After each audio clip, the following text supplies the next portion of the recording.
In a world constantly buzzing with distractions, where the demands on our time and attention seem unending, it's so easy to lose ourselves. We race through our daily lives, pulled in every direction by the noise of the outside world, work, social media, expectations, and comparisons. Amidst all of this, we forget to ask ourselves, who are we, really? What do we need to feel whole, to feel at peace?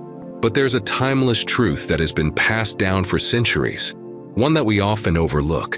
The Buddha, in his infinite wisdom, said, "You yourself, as much as anyone in the entire universe, deserve your love and affection." Imagine that. You, just as you are worthy of love, not just from others, but from yourself. This powerful statement challenges everything we've been taught about love and happiness. Too often, we look outward for validation, for approval, for love. We search for it in our relationships, in our jobs, and in the approval of others. But the Buddhist teachings remind us that the key to lasting happiness, inner peace, and true transformation starts with one simple thing: self-love. The most significant, enduring relationship we will ever have is with ourselves. If we can learn to nurture that relationship, to love, understand, and honor ourselves, everything else in life begins to fall into place. But what does self-love truly mean? Is it about pampering ourselves or indulging in selfish desires? Not at all. Self-love is deeper, more profound. It's about developing self-awareness, cultivating compassion for ourselves, and creating the space for inner growth. It's about understanding who we are at our core, accepting our flaws, and embracing our strengths. It's about turning inward to find the peace and strength that we seek from external sources. In this video, we will embark on a journey to explore how to cultivate a healthy, nurturing relationship with ourselves, a relationship built on mindfulness, self-compassion, and self-awareness. We'll uncover the secrets of focusing on what truly matters, and we'll explore the simple yet powerful practices that can help us achieve inner peace and transformation. You may think you've heard it all before, but trust me, there's much more waiting for you. The answers to some of life's most profound questions, who am I? What do I need to feel whole? Lie within, just waiting for us to discover. So, if you're ready to embark on a path of self-discovery, to truly understand what it means to love yourself and transform your life from the inside out, then keep watching. The journey to a better, more fulfilling life starts right here with you. 1. Embracing self-focus, turning attention inward. Self-focus is often misunderstood as selfishness, but in reality, it's a profound act of self-care that allows us to be better for ourselves and others. It's not about withdrawing from the world or ignoring the needs of others. Rather, it's about intentionally turning our attention inward to explore the thoughts, emotions, and patterns that make us who we are. In Buddhism, this practice is known as svadhyaya, the self-study, or the art of deep reflection. It invites us to look at ourselves honestly, with an open heart and without judgment. When we make the effort to engage in self-reflection, we begin to peel back the layers of conditioning and experiences that have shaped us throughout our lives. These layers are made up of old beliefs, fears, expectations, and past hurts that we may not even realize are still influencing our behaviors. It's as if we've been living on autopilot, driven by subconscious forces that we haven't fully understood or confronted. The beauty of self-focus is that it provides us with the opportunity to bring these patterns to the surface and examine them with clarity. For example, many of us carry emotional baggage from childhood or past experiences that we haven't fully processed. These unresolved emotions can influence how we react in relationships or in difficult situations, often without us being aware of their impact. When we begin to turn our attention inward, we start to recognize these hidden forces that have been shaping our lives. We may notice certain fears cropping up in our interactions, a fear of rejection or fear of failure. For instance, these aren't just random emotions. They stem from deeper parts of ourselves, often things we've buried or ignored. I had an experience like this not long ago, when I found myself becoming unexpectedly upset during a conversation. I couldn't pinpoint the reason behind my frustration. It seemed out of proportion to the situation, but when I took the time to pause and reflect on it, I realized that my frustration was tied to an old feeling of being misunderstood from my childhood. As I sat with this emotion, instead of brushing it aside or pushing it down, I allowed myself to truly feel it. I recognized that this old wound had been influencing how I responded, without me even realizing it. By simply acknowledging it, I was able to release its grip on me. This is the power of self-focus. It allows us to uncover and heal the emotional patterns that have been silently driving our lives. Just like we spend time nurturing our relationships with others, we must also dedicate time to nurture the most important relationship we will ever have, the one with ourselves. If we want to understand others deeply, we must first understand ourselves. This inner awareness gives us a kind of emotional intelligence that is critical for healthy, authentic relationships. When we know ourselves, we can offer compassion and empathy to others from a place of genuine understanding, rather than from a place of reaction or projection. But self-focus isn't always easy. In a world filled with distractions, it's easy to ignore our inner world and focus solely on the external.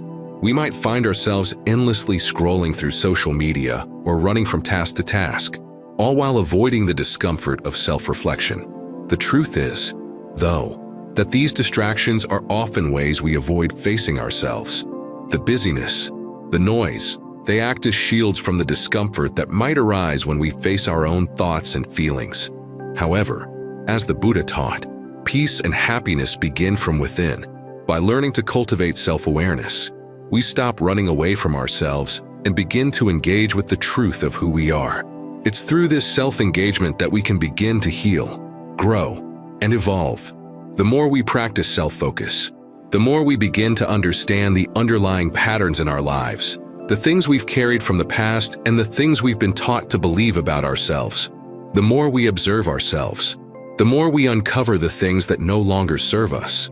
We become aware of old thought patterns that hold us back, such as negative self-talk or the fear of not being enough. These are just stories we've been telling ourselves, but with self-awareness, we can rewrite them. We can choose a different narrative, one that is rooted in love, compassion, and acceptance. Self-focus also allows us to be more present in our daily lives. It's easy to get caught up in the chaos of the world, constantly worrying about the future or regretting the past. But when we focus on the present moment, we realize that the only time we truly have is now. Mindfulness, a key aspect of self-focus, helps us stay grounded in the present. Whether we're eating, walking, or talking to someone, by being present, we give ourselves the space to really experience life, rather than just rushing through it. One of the simplest ways to cultivate self-focus is by taking small moments throughout the day to check in with ourselves. How are we feeling right now? What do we need in this moment? These questions might seem small, but they are powerful because they invite us to slow down and reconnect with ourselves. Even a few minutes of deep breathing or a short moment of self-reflection can make a big difference in our ability to stay connected to our true selves. By developing this practice of self-awareness, we start to build a deeper relationship with ourselves. This relationship becomes the foundation of our emotional well-being. It's where we find our strength, our resilience, and our ability to heal. The more we understand ourselves, the more we can show up fully for the world around us. Self-focus is not an act of isolation. Rather, it's a way of strengthening our internal compass so that we can navigate the world with clarity and authenticity. It's about creating a solid inner foundation that allows us to live with purpose, wisdom, and compassion. The more we learn about ourselves, the more we are able to offer the world the very best version of who we are. And that, in turn, helps us build deeper, more meaningful relationships with others, because we are coming from a place of truth, love, and self-awareness. 2. The dangers of external distractions. In today's fast-paced, hyper-connected world, external distractions are inescapable. Whether it's the constant buzz of social media notifications, the pressure to meet deadlines at work, or the ever-demanding responsibilities of family life, our attention is relentlessly pulled away from the things that truly matter, our own thoughts, emotions, and inner peace. We are constantly on the move, constantly busy, And yet, many of us feel like we're drifting further from who we really are. The Buddha recognized this issue long ago, teaching us that when we allow distractions to dominate our lives, we lose touch with our true selves. Distractions, if left unchecked, create a barrier between us and the calm, peace, and clarity that we all seek. Our society tells us that being busy is a sign of productivity, success, and importance. Yet, this constant busyness is often a mask for deeper issues: disconnection from ourselves, an inability to listen to our own needs, and an ongoing sense of inner unrest. When we are constantly consumed by the world around us, we forget to turn inward and nurture the most vital relationship we will ever have, the one with ourselves. This disconnection can lead to burnout, anxiety, and dissatisfaction because we are never fully present in our own lives. The first step in protecting our inner focus is learning to set healthy boundaries. Boundaries are not about rejecting the world or isolating ourselves from others. Rather, they are about consciously choosing where to direct our energy. It's about recognizing that we are not infinite beings, and we need to protect our mental, emotional, and spiritual space in order to thrive. By setting boundaries, we create a sanctuary for ourselves, a space where we can slow down, reflect, and grow. This is not a selfish act, but an act of self-care, saying no to things that drain us, so that we can say yes to what nurtures our well-being. In a world where we are bombarded by constant notifications and demands, setting boundaries may mean saying no to certain social engagements, limiting our time on social media, or delegating tasks at work. It's not always easy, especially if we are used to people-pleasing or taking on too much, but it is essential if we want to maintain our peace and focus. Boundaries help us preserve our time and energy for the things that matter most, including our own self-care, relationships, and personal growth. When we say yes to ourselves, we invite more peace, balance, and clarity into our lives. One of the most effective tools for combating external distractions is mindfulness. Mindfulness is the art of being fully present in the moment, without distraction or judgment. It's about tuning into our senses, thoughts, and feelings with an open heart, and without the impulse to constantly react. Whether we're eating, walking, or engaging in conversation, mindfulness helps us step out of the noise and into the quiet space of the present moment. When we practice mindfulness, we begin to slow down and experience life as it is, not as we imagine it should be. We become more aware of our internal state, noticing when we are caught in distractions and gently bringing ourselves back to the present. One powerful Buddhist teaching encourages us to view our thoughts as clouds drifting through the sky. Just as clouds form, move, and dissolve without any resistance, our thoughts come and go without needing to attach any meaning or judgment to them. This practice of observing our thoughts without getting involved with them allows us to stay grounded and calm, no matter how chaotic the world around us may be. When we learn to observe our thoughts like passing clouds, we stop identifying with them. We realize that we are not our thoughts. They are simply mental phenomena that arise and fade away, just like the weather. This recognition helps us detach from external distractions and return to our center, where peace resides. In practical terms, mindfulness can be as simple as focusing on your breath for a few moments each day, or taking a mindful pause in the middle of a busy task. If you're walking, try to notice the sensation of your feet touching the ground, the sounds around you, the air on your skin. This simple practice helps us reconnect with the present moment, reducing the power of external distractions and quieting the mind. Another important aspect of mindfulness is learning to manage our relationship with technology. In the digital age, it's easy to become overwhelmed by the constant flow of information. Social media, news alerts, emails, they all compete for our attention, demanding that we stay connected at all times. But, as the Buddha teaches, when we allow ourselves to be pulled in every direction, we become fragmented and lose our sense of inner peace.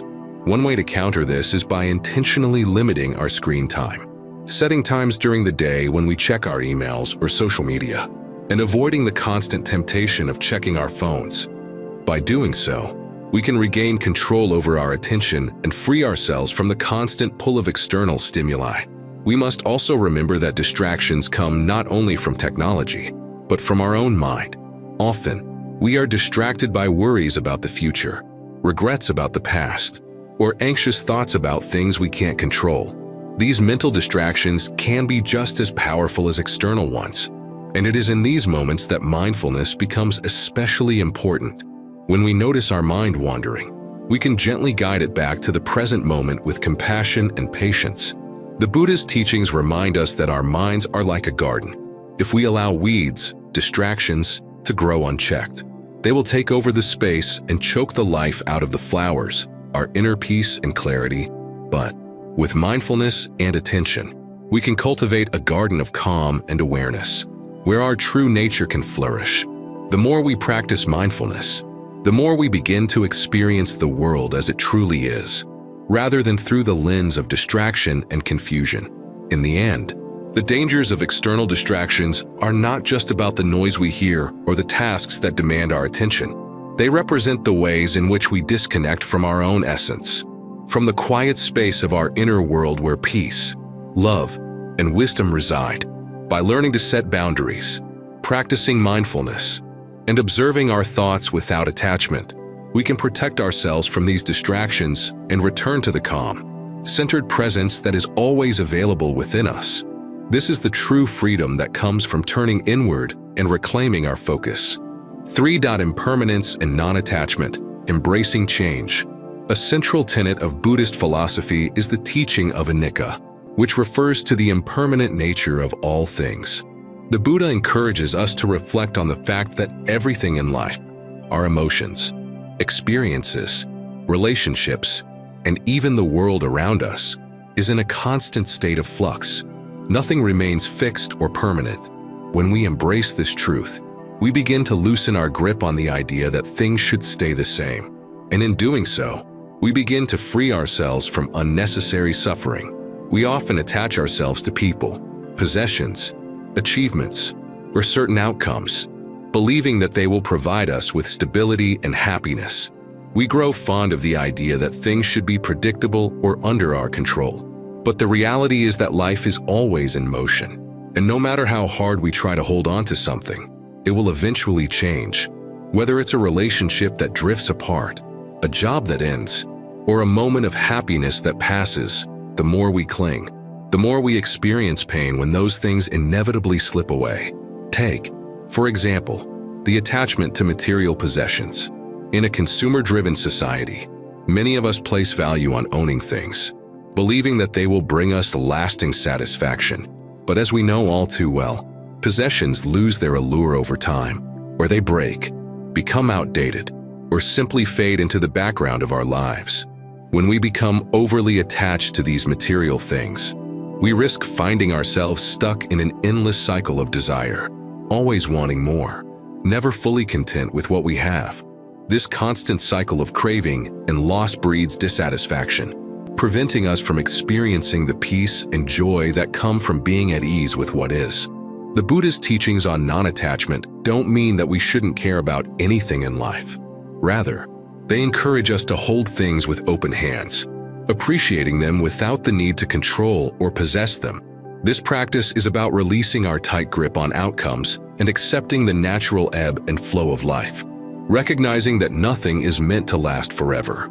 Embracing impermanence isn't about resigning ourselves to a life of constant change with a sense of helplessness. Instead, it's about seeing change as a natural and inevitable part of life, one that we can accept with grace and without resistance. The more we resist change, the more we struggle and suffer. But when we can let go of our attachment to how things should be, we find ourselves more at peace with what is. Consider the example of a river. The river flows continuously, adapting to the twists and turns of its path. It encounters rocks, obstacles, and changes in terrain, but it doesn't fight them. It simply flows, adjusting and moving forward. The river doesn't cling to the water that has already passed. It accepts that what's ahead will be different, and it carries on with its journey. This is a profound lesson for us. When we can stop trying to control the course of our lives and simply flow with it, We are able to navigate challenges with ease and adaptability. Just like the river, we can learn to release our attachment to rigid outcomes and expectations. We can embrace the unknown, knowing that life's changes are part of what makes it rich and meaningful. When we resist change, we create friction within ourselves. But when we accept change, we allow ourselves to flow more freely, like the river, finding peace in the constant process of transformation. In our relationships, we can practice non-attachment by embracing the impermanent nature of human connections. We love deeply and fully, without trying to possess or control the other person. Relationships can bring us joy and growth, but we also understand that they, too, are subject to change. People grow, evolve, and sometimes drift apart. When we hold on to our loved ones with open hands, we free ourselves from the pain of fear and loss, and we can appreciate the time we share with them without the burden of trying to keep them in one fixed place. In our careers or life ambitions, we often become attached to the idea of success, a specific job, title, or recognition. Yet, careers, like everything else, are fluid. What once seemed like a secure path may change unexpectedly, and what we think we want today may no longer fulfill us tomorrow. Non-attachment allows us to move forward with a sense of purpose and determination, but without clinging to a specific outcome. It's the willingness to let go of one dream in order to make space for new possibilities. This way, we live with openness and flexibility, ready to embrace new opportunities as they arise. On a more personal level, non-attachment to outcomes also helps us release the fear of failure. We often get caught in the idea that our happiness depends on achieving a specific goal or reaching a particular milestone. When we attach our happiness to a certain outcome, whether it's graduating, buying a house, or being in a certain relationship, we set ourselves up for suffering if things don't go as planned. But when we embrace change and understand that life's value doesn't depend on a fixed outcome, we open ourselves to the fullness of each moment, regardless of whether we've reached our destination. Another powerful aspect of embracing impermanence is letting go of attachment to past identities. We often define ourselves by what we've done, who we've been, or what we've experienced. But when we allow ourselves to remain open to change, we can free ourselves from the rigid self-concept we've built over the years. We are not fixed. We are always evolving, learning, and growing. By releasing our attachment to who we were or thought we should be, we give ourselves permission to become who we truly are. In each moment, this journey of embracing impermanence and non-attachment brings a sense of freedom. We stop holding on to the past, to expectations, and to the idea of control. Instead, we start to flow with life as it is, accepting that change is not our enemy but our greatest teacher. When we surrender to the natural flow of life, we experience greater peace and openness, embracing whatever comes our way with grace and ease. The more we practice this way of being, the more we realize that life's impermanence is not something to fear but something to celebrate. Every moment, every relationship, every opportunity is precious, not because it will last forever, but because it is here, now. Life is not about holding on but about embracing the beauty of each unfolding moment. When we learn to live in alignment with impermanence, we experience a deep sense of freedom, wisdom, and peace, as we come to realize that change is not something that disrupts our lives, but something that enriches them. 4. Mindfulness and meditation, paths to inner peace. Mindfulness and meditation are essential practices for cultivating inner peace and clarity, especially in today's world, where the constant noise and distractions often drown out our inner voice.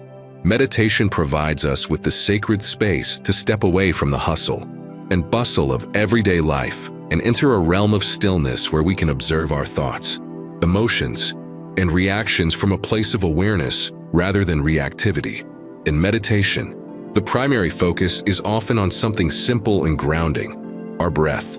With each inhale and exhale, we bring our attention back to the present moment. We learn to focus on our body's sensations, the feeling of the breath entering and leaving, the rhythm of our heartbeat, the sensations in our limbs. If our mind wanders, and it inevitably will, we gently guide our attention back. acknowledging the distraction without judgment, and return to the present moment. This is the heart of mindfulness, the practice of simply being aware of the present, without getting lost in thoughts about the past or future. Through this practice, we begin to detach from the constant chatter of the mind. We stop identifying with every fleeting thought or emotion that passes through us. We come to realize that we are not our thoughts. We are the space in which those thoughts arise. Over time, we develop greater self-awareness. We begin to notice the patterns in our thinking, such as the tendencies to judge ourselves, to fear the future, or to ruminate on past mistakes. This awareness brings a sense of freedom. We begin to choose how we respond, instead of reacting automatically based on unconscious habits. I remember a time when my life felt particularly chaotic. I was overwhelmed by stress, constantly juggling responsibilities and emotions, feeling disconnected from my center. I decided to attend a meditation retreat, hoping to find some clarity. The first moment I sat in meditation, I felt a shift within me. It was as though the world slowed down. I focused on my breath, feeling it move through me, and with each inhale and exhale, I began to release the weight that had been weighing me down. I realized in that moment how powerful stillness could be. In that stillness, I found a deep peace that had been buried beneath the noise of my life. That retreat transformed my understanding of meditation. It was not just about finding peace, but about learning to be present with whatever arises, without judgment or resistance. Meditation isn't just about sitting in silence. It's about learning to cultivate mindfulness in every moment of our lives. Whether we're eating, walking, or talking with others, mindfulness encourages us to stay fully present and engaged. In everyday activities, we tend to rush through tasks, distracted by thoughts of the past or worries about the future. Mindfulness invites us to slow down and engage fully with the present moment. When we're mindful, we connect more deeply with what we're doing. We taste our food more fully, enjoy our conversations with others more richly, and experience our surroundings with greater appreciation. Through mindfulness, we come to realize how often we are caught up in mental patterns that are automatic and unconscious. We may catch ourselves judging others, or getting frustrated when things don't go according to plan, or comparing ourselves to people on social media. Mindfulness helps us observe these tendencies with compassion, rather than shame or frustration. We can start to see these tendencies for what they are, just passing thoughts and feelings, and choose not to act on them. I recall a moment during a simple walk through the park when I decided to practice mindfulness. Normally, my mind would race with worries, judgments, and distractions. But that day, I focused on the sensation of my feet touching the ground, the feeling of the cool breeze on my face, the sound of birds chirping above. In that moment, I realized how much of my life had been spent in a mental state of either regret or anticipation, rather than simply being. Mindfulness, even in such simple moments, brought me back to the truth of the present. In that stillness, I could appreciate life exactly as it was, without needing to change anything. This practice of being fully present, of observing ourselves without judgment, opens the door to deeper self-awareness and compassion. And this is where the practice of self-compassion becomes essential. Self-compassion is the practice of treating ourselves with the same care, kindness, and understanding that we offer to a dear friend. The Buddha taught that we should recognize our own suffering and respond to it with the same love and patience that we would show to others. Yet, many of us are our harshest critics. We criticize ourselves for every mistake, hold on to past regrets, and judge ourselves for not being good enough. This constant self-criticism keeps us trapped in a cycle of unworthiness. Self-compassion, on the other hand, is about acknowledging our struggles and embracing our imperfections. It's about offering ourselves the space to be human, to make mistakes, to learn, and to grow. It is the gentle art of accepting ourselves, flaws and all, and treating ourselves with care, not because we're perfect, but because we're worthy of love, just as we are. In practicing self-compassion, we begin to heal the wounds we've carried for so long. One powerful Buddhist practice for cultivating self-compassion is metta bhavana, the practice of loving-kindness meditation. In this practice, we start by offering love In well wishes to ourselves, we might silently repeat phrases like, "May I be happy, may I be healthy, may I live with ease." As we offer these wishes to ourselves, we remind ourselves that we deserve happiness and peace, just like anyone else. We then gradually expand this love to others, sending kindness to loved ones, acquaintances, and even those we may have difficulties with. The practice helps us create a ripple effect of kindness, beginning with ourselves and extending outward into the world. Over time, this practice of loving kindness cultivates a deep sense of self-love and acceptance. Self-compassion is not a quick fix or something that can be turned on and off. It's a process, one that requires patience and consistent practice. But over time, we begin to see ourselves in a new light. We stop holding on to past mistakes and learn to treat ourselves with the kindness we deserve. As we become more compassionate with ourselves, we find that we can extend this same compassion to others. The more we accept and love ourselves, the more we can genuinely offer that love and acceptance to the world. Mindfulness and meditation are not just practices that we do for a few minutes a day.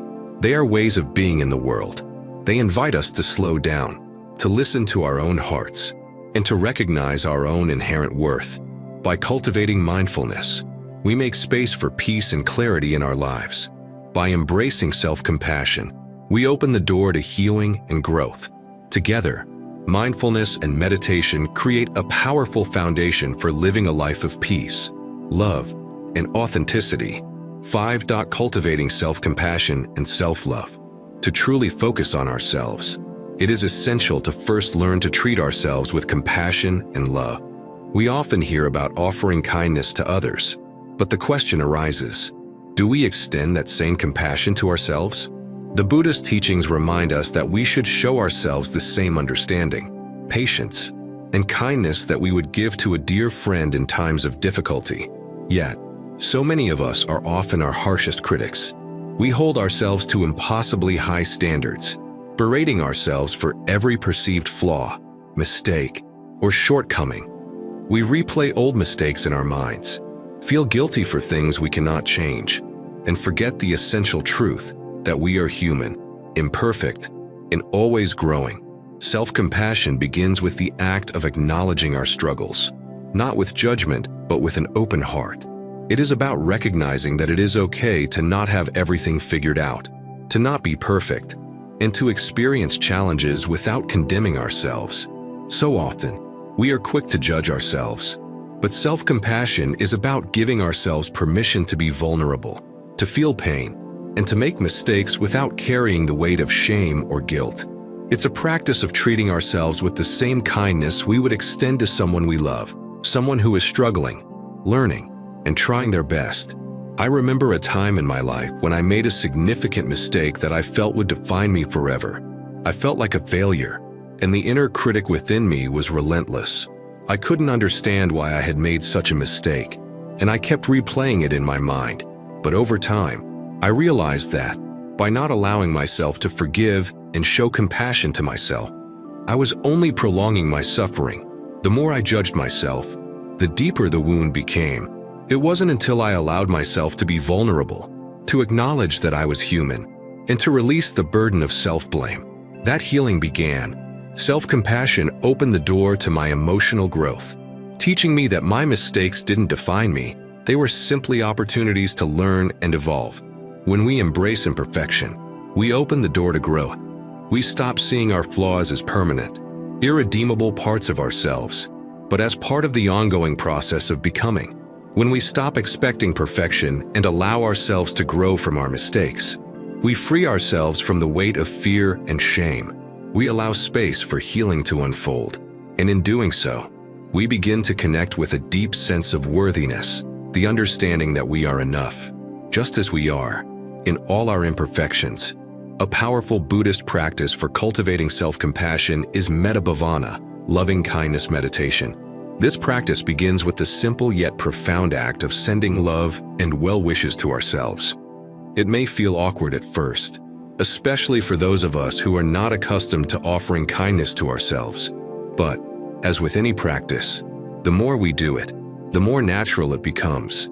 In metta-bhavana, We might start by silently repeating phrases like, "May I be happy," "May I be healthy," "May I live with ease." These words are not just affirmations, but a recognition of our inherent worth. In offering ourselves kindness, we begin to connect with our own inner goodness. At first, it may be difficult to feel this love for ourselves. Our inner critics may protest, telling us that we are undeserving of love. But over time, with consistent practice, we begin to feel a shift. As we begin to send love to ourselves, we gradually expand this love to others, to our loved ones, to strangers, and even to those we may have difficulty with. This practice of sending loving kindness creates a ripple effect of compassion that can transform our entire approach to life. We start to realize that, just like everyone else, we deserve happiness and peace. What is remarkable about Metta Bhavana is that it invites us to expand our love outward. We begin by offering love to ourselves, and then we gradually extend it to others. We send well wishes to people who are struggling, to those who are difficult to love, and even to those we may be in conflict with. Over time, this practice helps us cultivate a deep sense of acceptance and love, both for ourselves and for others. It teaches us that love is not a finite resource. It is something that grows the more we give it. The more we offer love and compassion, the more we open ourselves to receiving it, creating an abundant, loving flow within and around us. Through self-compassion, we stop punishing ourselves for our perceived flaws and start embracing our wholeness. The more we practice offering ourselves kindness, the more we begin to believe in our own worthiness. We move away from the cycle of self-criticism and self-rejection, and towards a place of self-acceptance and peace. By embracing self-love, we unlock our potential for growth, healing, and transformation.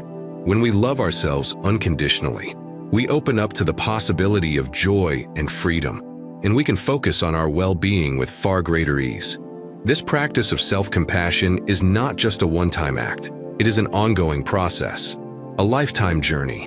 Some days we may struggle more than others, but that is part of the process. The key is not to demand perfection, but to treat ourselves with the same patience and care that we would offer to others in their times of need. In doing so, we begin to live with greater ease, accepting the ebb and flow of life, and loving ourselves as we are, imperfect, but always worthy of love, growth, and compassion. 6. Setting boundaries and prioritizing self-care. To maintain a strong sense of focus on our personal growth, one of the most essential practices is learning to set clear boundaries. Boundaries are not about isolating ourselves from others or being rigid in our interactions. Rather, they are about creating a healthy space that protects our mental, emotional, and physical health. Setting boundaries is an act of self-respect, where we honor our own needs and values while still being able to engage with others in meaningful ways. Often, when we think of boundaries, we imagine them as walls, keeping people out. However, in reality, boundaries are more like fences that define the space we need to thrive, while still allowing the people and experiences that nourish us to flow in. They help us create balance in our lives, preventing burnout and exhaustion by ensuring that we don't overextend ourselves. I've learned from personal experience just how important boundaries are for maintaining balance. For many years, I found myself overwhelmed, stretched too thin, and constantly feeling like I was on the edge of burnout. I said yes to too many things out of a sense of obligation or the fear of disappointing others. And what happened? I ended up feeling exhausted, resentful, and disconnected from my own passions. I wasn't able to give my best to any of the areas of my life because I wasn't honoring my own limits. It wasn't until I began to set clearer boundaries that I could truly begin to regain my energy and focus. Setting boundaries can sometimes feel uncomfortable, especially if we're used to putting others' needs before our own. It's natural to worry about how others might perceive us, fearing they will think we are selfish or unkind. But the truth is, when we don't set boundaries, we end up neglecting ourselves, and in turn, we aren't able to be fully present for others. Just like when we're flying in an airplane and the safety instructions tell us to put on our own oxygen mask before helping others, setting boundaries is about ensuring that we are well enough to care for those around us. For me, Learning to say no was a pivotal moment. Saying no isn't just about rejecting others. It's about protecting our energy. For example, there was a time when I had to turn down a work project that seemed exciting on the surface, but would have taken too much time and energy away from the things that mattered most to me. At first, I felt guilty, but as I allowed myself to prioritize my well-being, I realized how empowering it felt to make that choice. Saying no to things that didn't align with my values allowed me to say yes to what truly mattered: my personal growth, my relationships, and my creative passions. Setting boundaries isn't always easy, and it requires self-awareness. It involves regularly checking in with ourselves and asking, am I feeling drained by this situation or relationship? Is this decision in alignment with my well-being? When we take the time to listen to these inner cues, we can make more conscious choices that support our health and happiness. One boundary that has been particularly helpful for me is setting aside quiet time for self-care. Whether it's a few minutes each day to meditate or a longer break on the weekend to disconnect and recharge. Having this time to reconnect with myself helps me maintain my focus and energy. Prioritizing self-care is an essential part of setting boundaries. Self-care isn't a luxury, it's a necessity. It's about giving ourselves permission to rest, to engage in activities that nourish our mind and body, and to create space for relaxation and rejuvenation. In a world that often glorifies busyness and productivity, self-care can feel like an afterthought. But without it, we cannot sustain the energy needed for our personal growth. It's like trying to water a garden without turning on the hose. Eventually, the plants will wither. We need to fill our own cups first, so we can continue to pour love, energy, and compassion into the world around us. A key aspect of self-care is knowing when to step back. It's easy to get caught up in the constant hustle, trying to juggle work, family, and personal aspirations. But, as I've learned, true growth comes when we allow ourselves the space to breathe. I've made it a practice to regularly check in with myself. Am I feeling overwhelmed?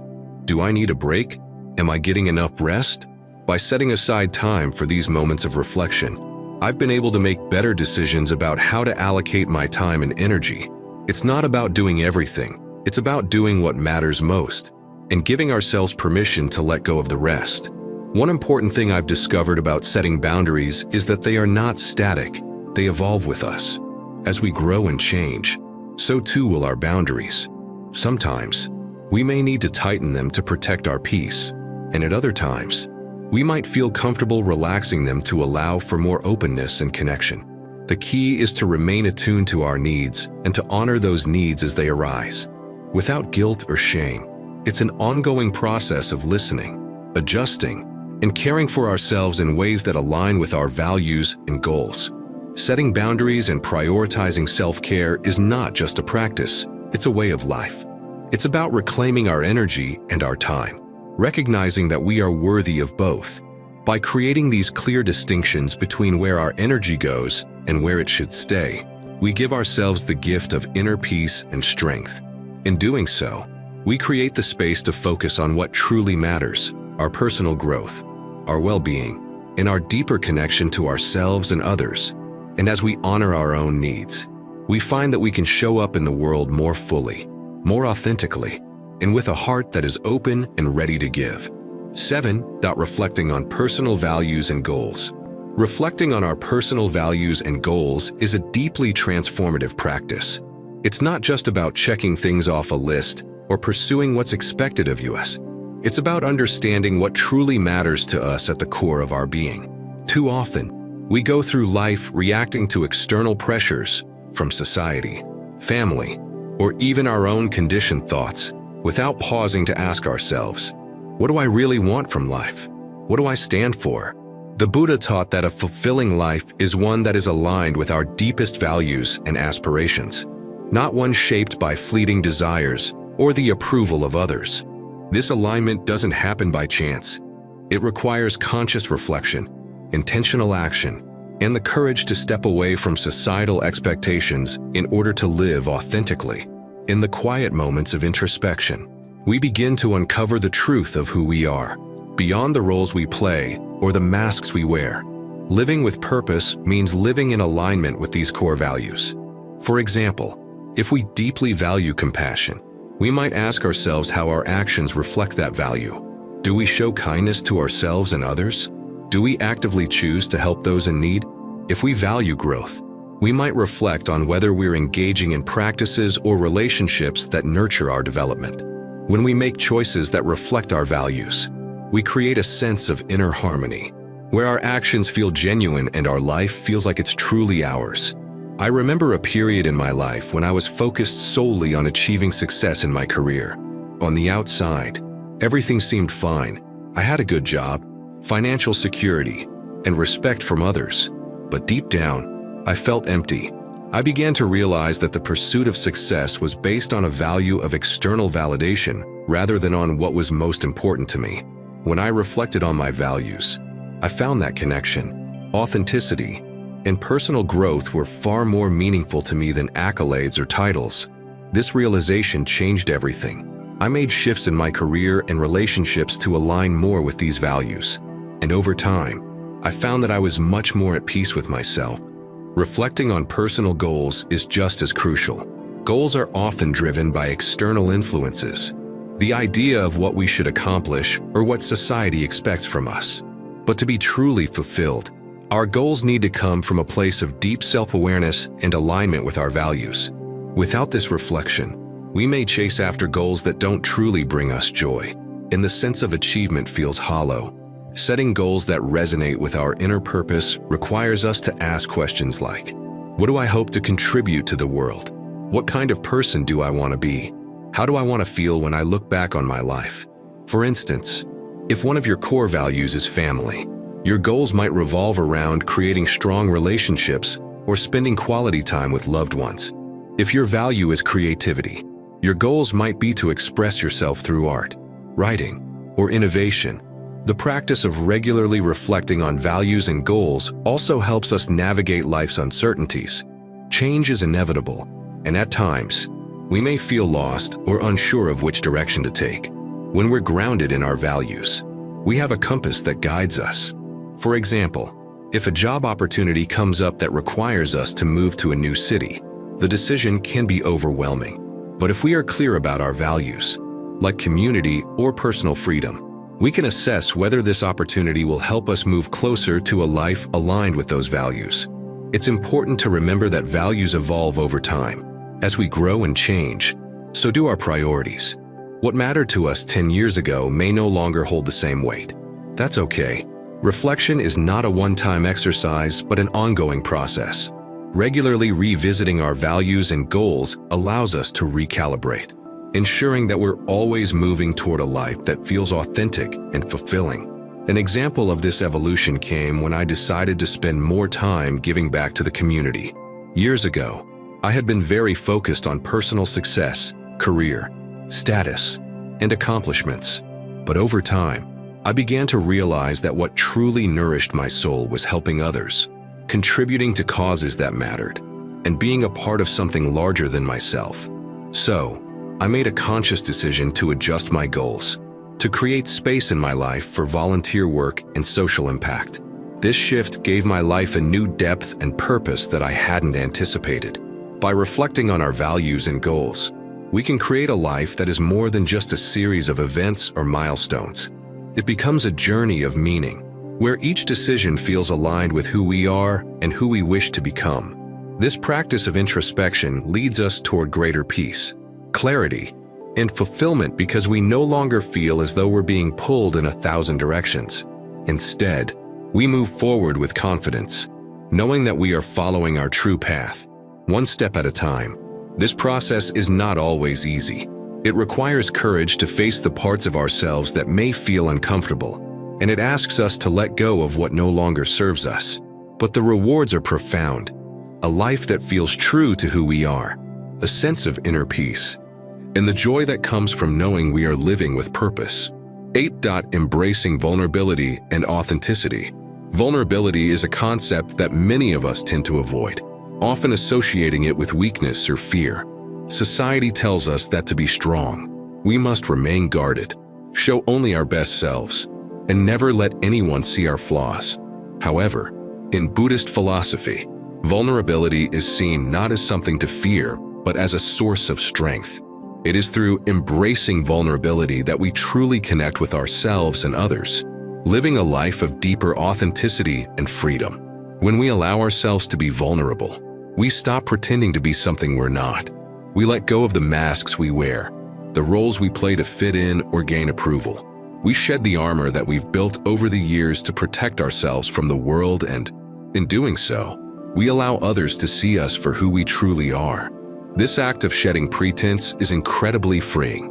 It means we no longer have to keep up with external expectations, and we stop carrying the burden of perfection. Instead, we embrace the imperfections and flaws that make us human. In Buddhism, this process is often referred to as right speech or right action, in which our words and deeds reflect our true inner nature. When we speak and act from a place of authenticity, we live in harmony with our values. We no longer feel the tension between who we are and what we project to the world. By embracing vulnerability, we live in a way that aligns with our inner truths, rather than the external pressures to conform. Authenticity is the natural outcome of embracing vulnerability. When we let go of the need to be perfect or to please others, we become more attuned to our own desires, needs, and emotions. We no longer feel the need to suppress our feelings or pretend to be something we're not. Instead, we speak our truths, express our emotions openly, and show up in the world as our truest selves. This doesn't mean we do so without consideration for others, but it means we don't hide behind fear of judgment. Living authentically creates an environment where we can experience deeper connections with others. When we are honest about our struggles, our joys, and our vulnerabilities, we invite others to do the same. This openness fosters genuine relationships built on trust and mutual understanding. The people we meet feel our sincerity, and in turn, they feel safe to be vulnerable with us. 2. It's through these authentic exchanges that we form the most profound and lasting connections. I can remember a time in my life when I was very hesitant to show my vulnerabilities. I thought that if I opened up too much, I would be rejected, seen as weak or unworthy. I put on a strong front, always appearing confident and in control. But this left me feeling isolated and disconnected from those around me. It wasn't until I started embracing my vulnerabilities that I truly began to experience deeper intimacy with others. I shared my fears, my insecurities, and my past hurts. And what I found was that people not only accepted me, but they appreciated my authenticity. I realized that by being vulnerable, I was inviting others to see me as I truly am, not as a facade or a version of myself I thought I needed to project. One of the most profound lessons Buddhism teaches us about vulnerability is that it requires courage. It takes courage to face our own fears, to admit when we are struggling, and to allow ourselves to be seen in our raw, unpolished form. But by cultivating that courage, we can learn to live fearlessly. Vulnerability isn't about being weak. It's about being brave enough to show up as we are, without hiding, without shame. It's about allowing ourselves the grace to be human, in the same way that a flower opens up to the sun, revealing its true beauty. We too can open ourselves up to life. The more we allow ourselves to be vulnerable, the more we give ourselves permission to grow. We shed the walls we've built around our hearts, creating space for healing, love, and connection.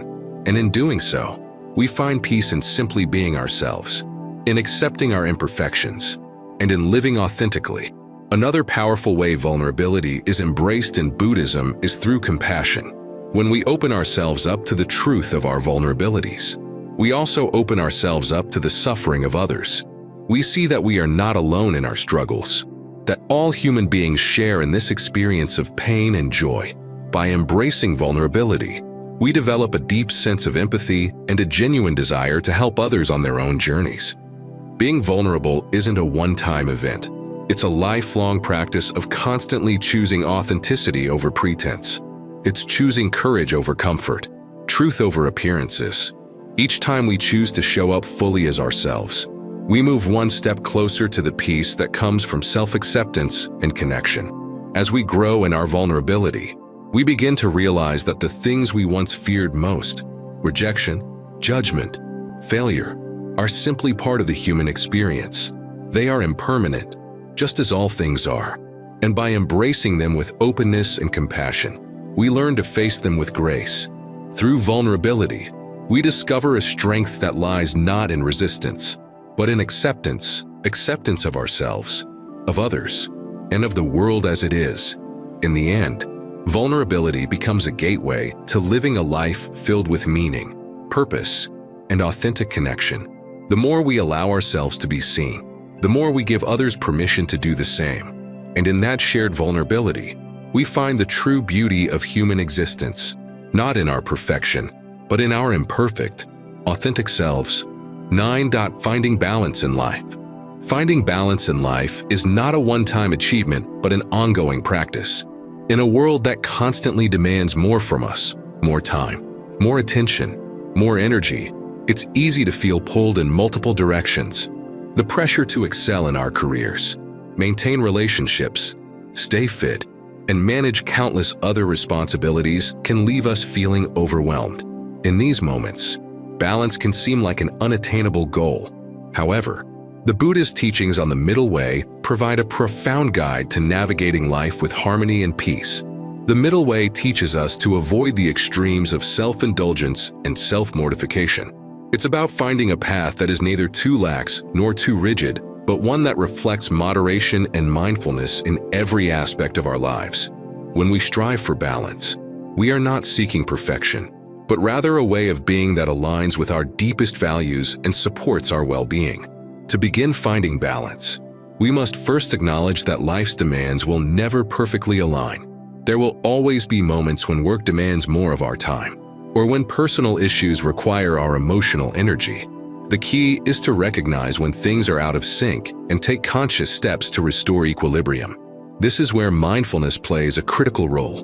When we are mindful, we are better able to tune into our needs, both physical and emotional. We learn to sense when we are giving too much in one area of life and not enough in another. For example, you might notice that you've been spending long hours at work, neglecting time with loved ones or your own self-care. This awareness is the first step toward bringing balance back into your life.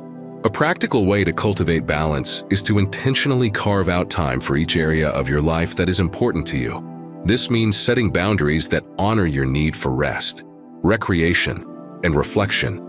In Buddhist practice, there is a concept called sila, or ethical conduct, which includes living in a way that respects both ourselves and others.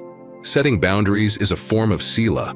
It ensures that we aren't overcommitting or allowing our resources to be depleted by demands that don't serve our well-being. Take relationships. For example, we often find ourselves pulled between the needs of family, friends, and colleagues. While it's important to show up for the people we care about, we must also recognize when we are giving too much, to the point where we sacrifice our own needs. Healthy relationships require balance, and this balance comes from being clear about what we can offer without draining ourselves. The Buddhist teaching on right speech reminds us that communication should be honest, but also compassionate, offering a gentle reminder that we must speak up when we need to set boundaries. In our work lives, balance can often be more elusive. Many of us have been conditioned to hustle and to see our worth in terms of productivity. But when we do so at the expense of our health, happiness, and relationships, we lose sight of what truly matters.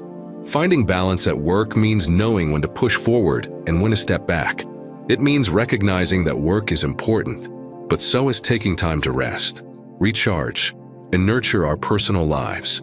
The Buddha often spoke of the importance of right effort, which doesn't mean working tirelessly, but working with mindfulness and purpose. When we approach our tasks with presence and clarity, we work more efficiently and sustainably. Self-care is another crucial element in maintaining balance. In a world that encourages us to give, and give, it's easy to overlook our own needs. But self-care isn't just a luxury. It's a necessity for maintaining emotional and physical health. Whether it's engaging in a hobby, spending time in nature, or simply resting, self-care helps us replenish our energy and maintain our sense of well-being. The Buddhist teachings on right mindfulness encourage us to check in with ourselves regularly, asking, "How am I feeling right now?" It's through this practice of self-awareness that we can recognize when we're feeling drained and need to step back and nurture ourselves. Balance also requires flexibility. Life is fluid, and no plan or routine can account for everything. There will be times when your balance tips in one direction, when work demands more time, or a family crisis requires your emotional presence. During these times, it's essential to show yourself compassion and not to guilt yourself for not achieving perfect balance. Remember, balance is about the overall flow, not rigidly adhering to a schedule or achieving a perfect harmony at every moment. It's about adjusting and adapting to life's constant changes. The process of finding balance is deeply tied to our capacity to let go of control. The Buddha teaches that attachment to outcomes, schedules, and expectations causes suffering. By releasing our attachment to a fixed way of living, we open ourselves to greater ease and flexibility. When we learn to flow with the rhythms of life, we find that balance emerges naturally, without force. Lastly, balance requires us to embrace the impermanence of life. As the Buddha said, nothing is permanent, and everything changes. Just as the seasons shift, our circumstances shift as well. We may be in a period of intense work, followed by a time of rest or deep personal reflection. Embracing the ebb and flow of life's changes allows us to stay grounded, even when external circumstances challenge us. In finding balance, we create a life that is more aligned with who we are and what we truly value. It's not about fitting everything into a perfect, rigid structure.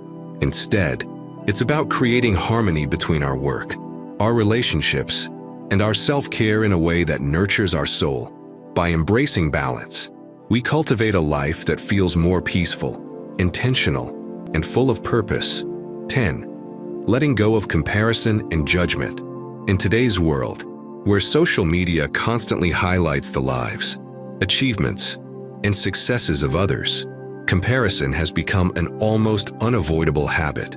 With just a scroll or a swipe, we are bombarded by images of perfect families, beautiful vacations, successful careers, and seemingly flawless lives. It's easy to fall into the trap of measuring our own worth against these snapshots of others. But comparison, while it might seem like a way to gauge where we stand, does nothing but steal our joy and diminish our sense of self-worth. The Buddhist teachings on non-judgment offer us a profound alternative. He reminds us that the key to peace lies in accepting ourselves as we are, not as we think we should be based on someone else's journey. In fact, each person's path is uniquely their own, shaped by a multitude of factors, including their experiences, choices, and circumstances. To compare ourselves to others is to ignore this profound truth. Just as no two rivers are identical in their flow, no two lives are the same in their unfolding. And this diversity is what makes our individual journeys so meaningful and valuable. When we compare ourselves to others, we are often measuring ourselves against standards that don't serve our unique needs or aspirations. We might see someone else's success and think, "Why am I not there yet?" Or perhaps we see someone else's peaceful demeanor and think, "Why can't I be more like that?" But these thoughts come from a place of misunderstanding that our worth is tied to how we stack up against others, rather than being rooted in who we truly are. To stop comparing ourselves to others is to let go of the illusion that there is a single path to success, happiness, or fulfillment. We release the pressure of trying to measure up to someone else's timeline or life narrative. By doing so, we make room for greater self-compassion. We start to see our own achievements, no matter how small they seem, as worthy and meaningful. We begin to appreciate our own strengths, weaknesses, and growth without the burden of judgment. A personal example might help here. I once found myself feeling discouraged after seeing someone I admired reach a major career milestone. I started questioning my own progress, wondering why I hadn't achieved the same level of success. It was only when I took a step back and reminded myself that my journey was uniquely my own that I began to feel relief. I realized that comparing my behind the scenes with someone else's highlight reel wasn't fair to myself. Every step I had taken, every challenge, every setback, every small victory was an essential part of my own growth. And in that realization, I found peace. The Buddha also taught us that judgment is a heavy burden. We tend to judge ourselves harshly, and this self-criticism often spills over into how we view others. We measure people's worth based on their appearance, success, or social status, and in doing so, we miss the deeper truth of their humanity. When we let go of judgment, we stop seeing people as objects to be evaluated, and instead, we see them as fellow travelers on this shared journey of life. Each person, with their own strengths and struggles, is as deserving of love and compassion as we are. Letting go of comparison and judgment is a profound act of liberation. It frees us from the constant pressure of not enough success, not enough beauty, not enough achievement. When we stop comparing ourselves to others, we begin to understand that our worth is inherent and not dependent on external validation. We stop seeking approval and start looking within for the recognition we truly need. This inner peace is something that no external measure can provide. In Buddhist philosophy, this practice is often referred to as mudita, or sympathetic joy. It is the practice of rejoicing in the happiness and successes of others, rather than feeling envy or resentment. When we release comparison, we can begin to embrace mudita, celebrating not only our own achievements, but also the achievements of others. This shift in perspective transforms our relationship with the world around us. Instead of feeling threatened or diminished by others' successes, we feel inspired and uplifted. Letting go of comparison also allows us to reconnect with our authentic selves. The pressure to conform, to be like someone else, can cloud our understanding of who we truly are. When we stop measuring ourselves against external standards, we give ourselves permission to be fully ourselves, with all of our quirks, strengths, and flaws. We begin to celebrate our individuality, recognizing that it is this very uniqueness that adds value to the world. This process of embracing our own path is an ongoing practice. It requires us to consistently check in with ourselves and ask, am I comparing myself to others right now? Am I judging myself or someone else? In these moments, we can gently bring ourselves back to the present and remind ourselves that our journey is unfolding just as it should. It may not look like anyone else's journey, but that's exactly what makes it meaningful. By letting go of comparison and judgment, we create space for greater self-acceptance and peace. We learn to appreciate where we are, who we are, and the unique path that we are walking. And in this acceptance, we find the freedom to grow, to evolve, and to live a life that is truly our own. 11. Practicing gratitude and contentment. Gratitude is not just a fleeting feeling or a polite gesture. It is a transformative practice that has the power to completely shift our perception of the world. In a society that often emphasizes what we lack, more money, more success, more possessions, it's easy to fall into the trap of always wanting more.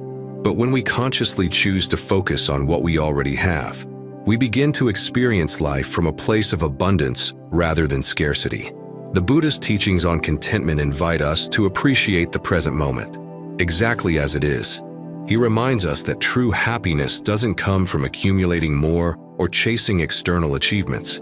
Instead, it arises when we cultivate contentment with what we already possess, both materially and spiritually.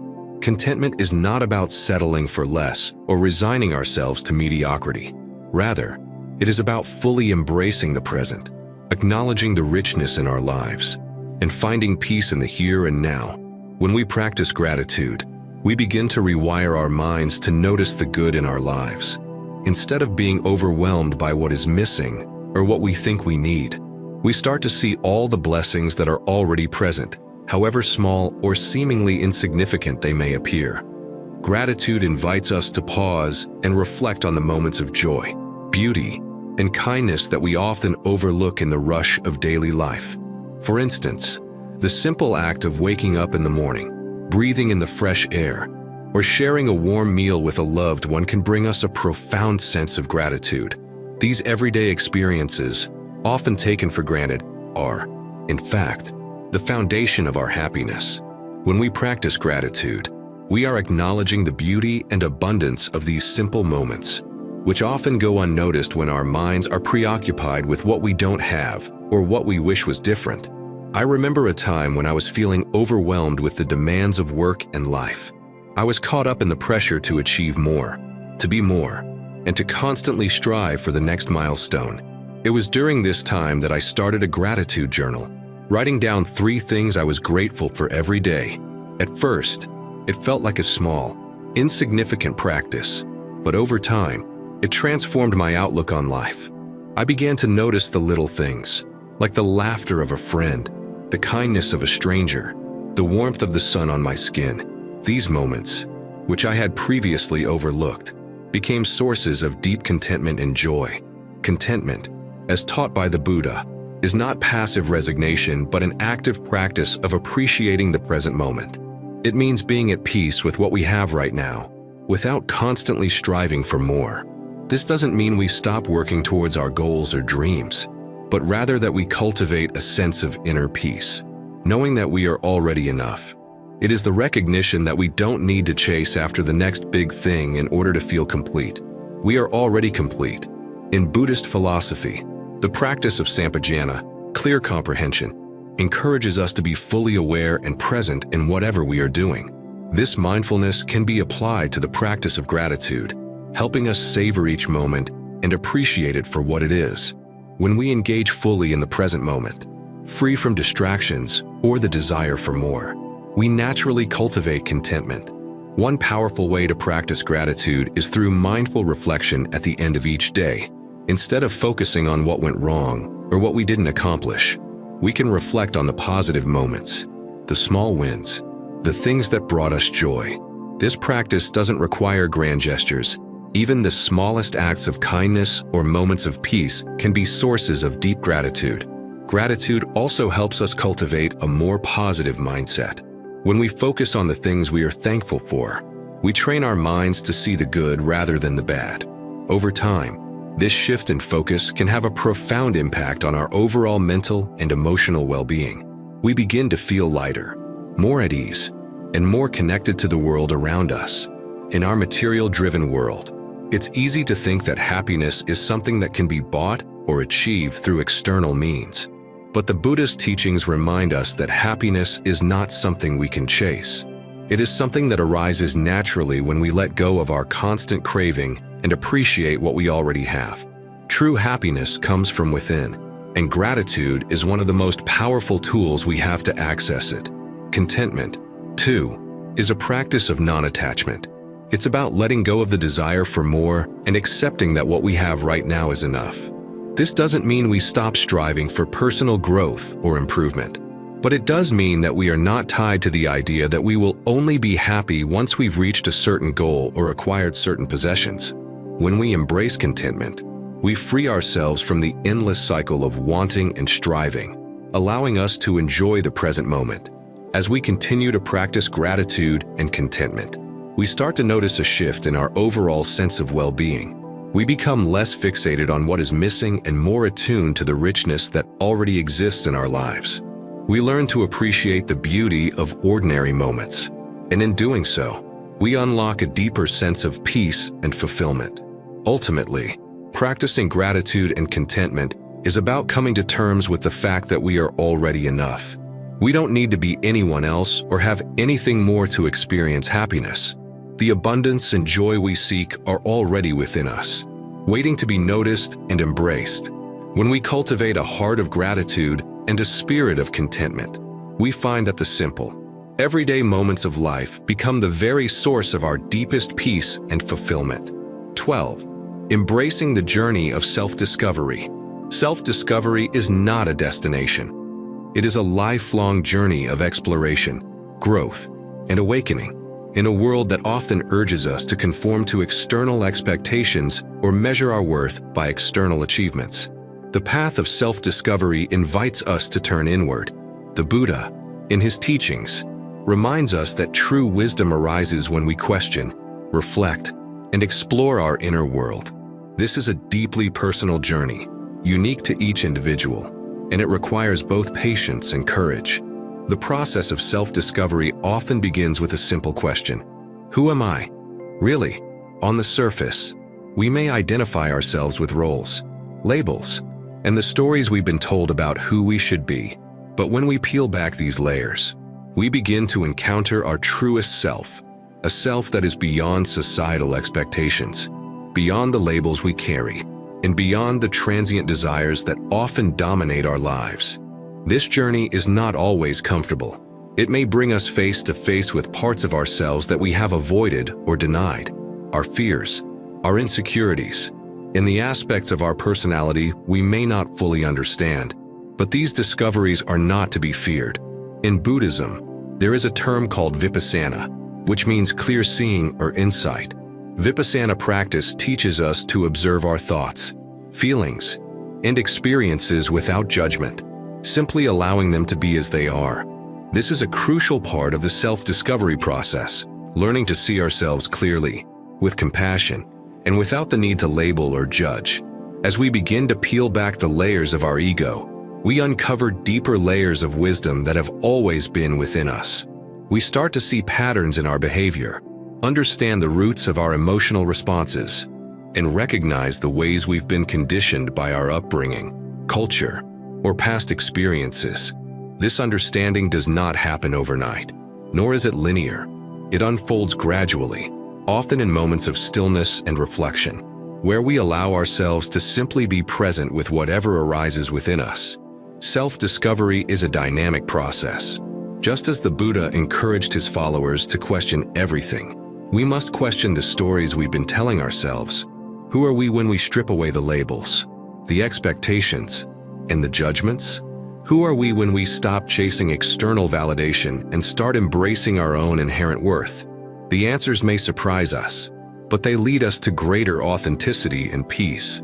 I recall a time in my own life when I was caught in the hustle of pursuing success, always striving to be more, do more, and achieve more. But as I began to dedicate more time to meditation and self-reflection, I started to notice how these external goals were no longer fulfilling me. It was in these quiet moments of stillness that I began to understand the deeper yearnings of my heart. I realized that what I truly sought was not more accomplishments, but a deeper connection with myself. This realization was a turning point in my journey of self-discovery, teaching me that true fulfillment does not come from outward success, but from an inward alignment with who we truly are. Through mindfulness, we begin to develop a deeper awareness of our thoughts and emotions, noticing how they shape our actions and reactions. Mindfulness creates the space for us to observe ourselves without getting lost in our habitual patterns. It allows us to witness the ebb and flow of our feelings and thoughts without becoming overwhelmed by them. This practice helps us create a deeper connection with our true self, one that is not based on external conditions or fleeting desires, but rooted in the present moment. Self-discovery also requires an openness to change. As we grow and evolve, we may find that our values, desires, and even our identity shift. What once seemed important may lose its meaning, and what we thought we wanted may no longer align with our authentic self. This is natural and part of the process. The Buddha teaches that impermanence is a fundamental truth of life. As we embrace this truth, we allow ourselves to let go of rigid attachments to who we think we are or who we should be. We become more flexible, more open to growth, and more willing to embrace the unknown. There are times when the journey of self-discovery feels uncertain or even uncomfortable. We may face periods of doubt, confusion, or resistance as we confront parts of ourselves we've long avoided. But these challenges are not setbacks. They are opportunities for growth. As the Buddha said, the mind is everything. What you think, you become.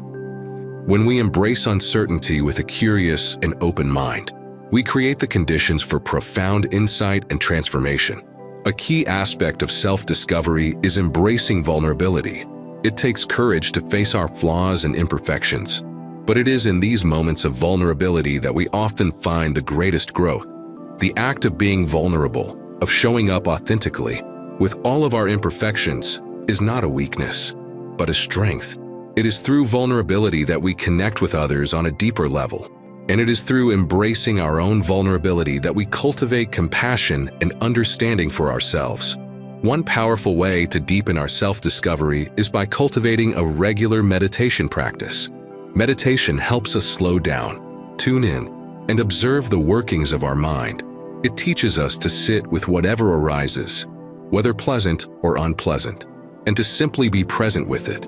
Over time, meditation deepens our understanding of ourselves and allows us to access deeper levels of insight and wisdom. The Buddhist teachings remind us that the journey of self-discovery is ongoing.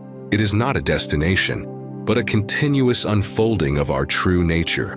As we continue to explore and reflect, we gradually uncover the wisdom, peace, and clarity that lie within us.